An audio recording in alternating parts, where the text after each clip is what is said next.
Hi hello అండి. మామిడికాయతో rice అయితే కలుపుతున్నాను అనమాట. చిత్రాన్నం, మామిడికాయ చిత్రాన్నం, మ్యాంగో రైస్ అంటారు కదా, అదైతే కలుపుతున్నాను. మీరు కూడా చూసేసేయండి. ముందుగా నీళ్ళల్లో వాష్ చేసేసుకొని పై పక్కన చెక్కు తీసేసి నీట్గా తురిమి పెట్టుకోవాలండి మామిడికాయనైతే.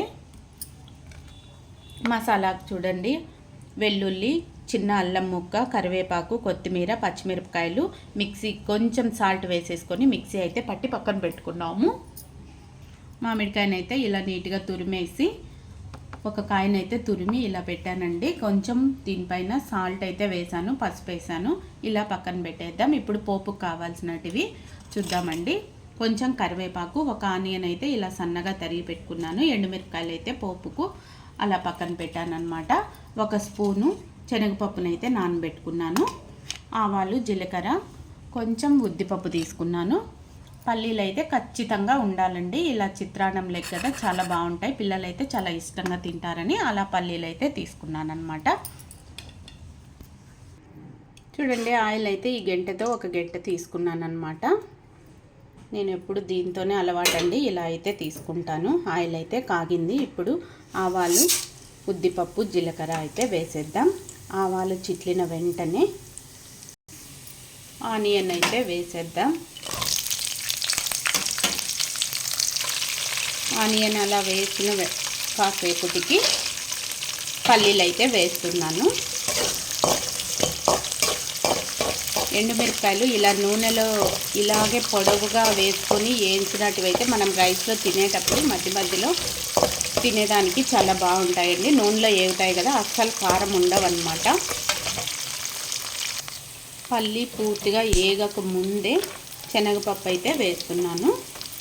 శనగపప్పు ఇలా నానబెట్టుకొని మనం పోపులో వేసుకునే దానివల్ల పచ్చిమిర్చి ముద్ద అయితే వేసేసాను అనమాట. చూడండి, ఇవన్నీ ఏగే లోపల పల్లి అయితే ఎర్రగా ఏగిపోతుందని ఇలా ఒక్కదాని వెంటనే ఒకటి అలా వేస్తూ వచ్చానమాట. పచ్చిమిర్చి కొంచెం పచ్చి వాసన పోయే వరకు అలా వేయించుదాము. మనం సాల్ట్ దీంట్లో వేసుకొని ఉంటాం కదా, రైస్లో కూడా మనం సాల్ట్ వేసే పెట్టించాము. ఇంగువైతే వేసానండి పోపులో.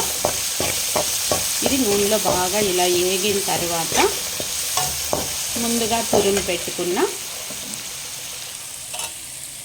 మామిడికాయ తురుము అయితే వేద్దాము. మామిడికాయ వేసి నేనేం మూత పెట్టలేదండి. ఆ తురుము వేసి చూడండి, ఆయిల్ అయితే వేసిన ఒక 5 నిమిషాలకైతే అలా ఆయిల్ అయితే పైకి తేలిందనమాట. ఇది అంటి మామిడికాయ కదండి, మరీ ఎక్కువ పులుపు ఉండదన్నమాట, మరీ అంత పులుపు తక్కువ ఉండదన్నమాట. దీన్ని చూసి మనమైతే రైస్ కలుపుకోవచ్చు.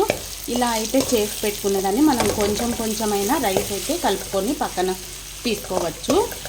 అన్నము ఇలా ముందే వండి పెట్టుకుంటేనే ఇలా పొడి పొడిగా ఉంటుందండి. పులిహోరకు కానీ చిత్రాన్నానికి కానీ ఇలా అయితే అప్పుడప్పుడు వండితేనే కాస్త ముద్దగా వస్తుందన్నమాట.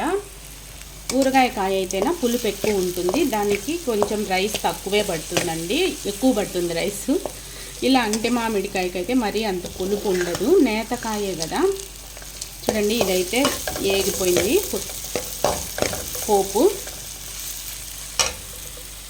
ఈ టైంలో మనం రైస్ అయితే వేసేసుకొని కలుపుకోవచ్చండి. మనం కాస్త పక్కన తీసుకొని కలుపుకోవాలన్నా బాగుంటుంది. నేనైతే ఒక మామిడికాయకు అంటే మామిడికాయకు ఒక పావు అయితే అన్నం వేస్తున్నానండి.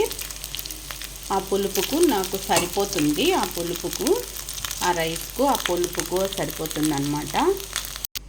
ఇలా అయితే మొత్తం రైస్ అంతా కలిపేసానండి. వండిన అన్నము ఒక పావు అన్నం అయితే పట్టిందనమాట ఒక కాయకు.